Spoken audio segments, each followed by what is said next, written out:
विद्यार्थी मित्रांनो, सर्वांचं स्वागत आहे YBD अकॅडमी या मराठी एज्युकेशनल यूट्यूब चॅनलवरती. विद्यार्थी मित्रांनो, आज तारीख आहे 25 मे. तर फॉर्म भरण्यासाठी आजचा दिवस, उद्याचा दिवस आणि परवाचा दिवस आहे. फॉर्म भरण्याची शेवटची तारीख ही किती आहे? तर 27 मे ही शेवटची फॉर्म भरण्याची तारीख आहे. तर विद्यार्थी मित्रांचे आता वेगवेगळे प्रश्न यायला सुरुवात झालेली आहे, की आता फॉर्म भरण्याची शेवटची तारीख 27 मे आहे. तर तुमची परीक्षा कधीपर्यंत होईल? असा विद्यार्थ्यांचा प्रश्न येत आहे की परीक्षा कधीपर्यंत होईल? तर डिटेल्समध्ये परीक्षा कधीपर्यंत होणार आहे? सोबतच या परीक्षेमध्ये नॉर्मलायझेशन पद्धत म्हणजेच त्याला आपण सामान्यीकरण पद्धत म्हणतो, ती TCS मध्ये होत होती किंवा IBPS मध्ये होत होती. त्याप्रमाणे याच्यामध्ये देखील सामान्यीकरण पद्धत म्हणजे नॉर्मलायझेशन होणार आहे की नाही? डिटेल्समध्ये संपूर्ण माहिती सांगणार आहे. फक्त व्हिडिओ शेवटपर्यंत बघा आणि अशाच प्रकारच्या माहितीसाठी, अपडेटसाठी चॅनलला सबस्क्राईब करा आणि बेल आयकॉनलाही ऑन करा. आणि आदिवासी विकास विभागातील चौकीदार पदभरतीचा आपला जो स्पेशल टेलिग्राम ग्रुप आहे, नक्की जॉइन करून घ्या. लिंक तुम्हाला डिस्क्रिप्शनमध्ये देतो आहे. आता या ठिकाणी तुम्ही जर स्क्रीनवरती बघत आहात, त्याच्या अगोदर महत्त्वाची माहिती सांगणार आहे. आदिवासी विकास विभाग चौकीदार पदासाठी सर्वात बेस्ट पुस्तक स्मार्ट स्टडी नांदेड यांनी लॉन्च केलेले आहेत. आपल्या महाराष्ट्रातील हे एकमेव या चौकीदार पदासाठी आलेले हे पुस्तक आहे आणि सर्वात बेस्ट पुस्तक तुमच्यासाठी ठरणार आहे जास्तीत जास्त स्कोर करण्यासाठी. बघू शकता स्मार्ट स्टडी नांदेड यांनी लॉन्च केलेले आहे. प्रसिद्ध असे लेखक विठ्ठल नागनाथ राऊतवार यांनी हे लिहिलेलं आहे. या पुस्तकामध्ये तब्बल याच्या सरावासाठी 38 प्रश्नपत्रिका स्पष्टीकरणासहित याच्या पुस्तकामध्ये कव्हर करण्यात आलेल्या आहेत. त्या कशा प्रकारे हे तुम्ही इथे बघू शकता. आणि याच्यामध्ये जर बघितलं 2012 ला चौकीदार पदाची जाहिरात आली होती. तेथील 2 प्रश्नपत्रिका इथे स्पष्टीकरणासहित कव्हर करण्यात आलेल्या आहेत. आणि 2026च्या नवीन 36 प्रश्नपत्रिका सरावासाठी तयार करण्यात आलेल्या आहेत. ज्याच्यामध्ये प्रत्येक प्रश्नपत्रिकामध्ये 100 प्रश्न असणार आहेत.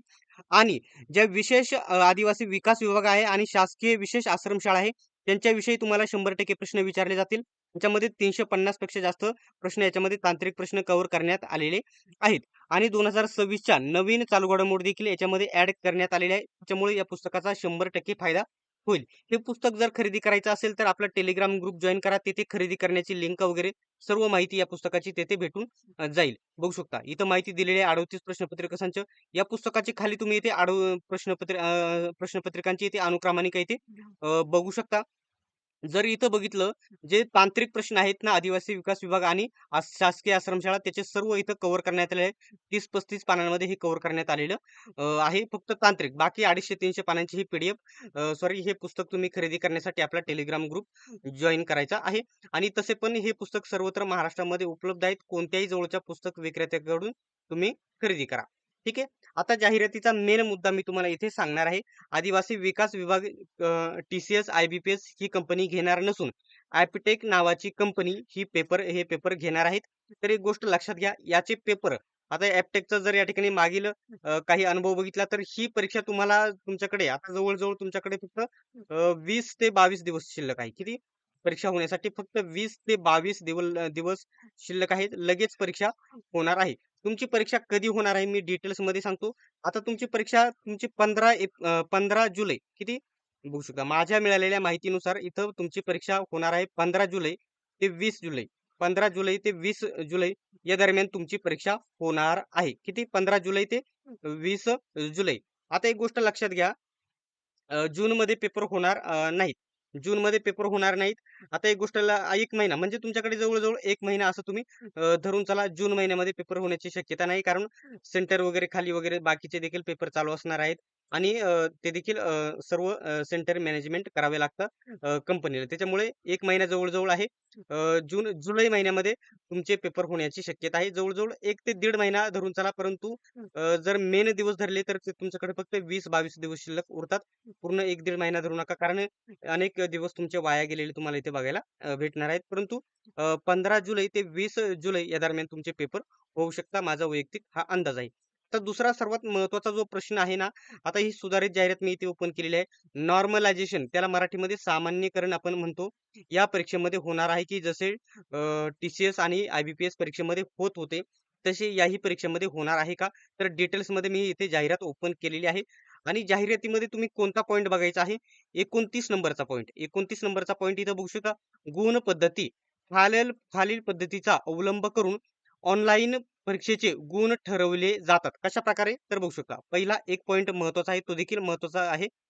वस्तुनिष्ठ म्हणजे एम-सी-क्यू टाइप चाचणीमध्ये प्रत्येक उमेदवाराने अचूक दिलेल्या उत्तरांची संख्या अंतिम गुणांसाठी विचारात घेतली जाईल किंवा विचारात घेतली जाईल किंवा त्याचाच विचार केला जाईल. सर्वात महत्त्वाचा हा दुसरा पॉइंट आहे. याला इथं मी स्टार करतो. काय आहे पॉइंट इथे तुम्ही बघू शकता. परीक्षा एकापेक्षा जास्त सत्रांमध्ये घेण्यात आलेली असल्यास काय म्हटलेलं आहे?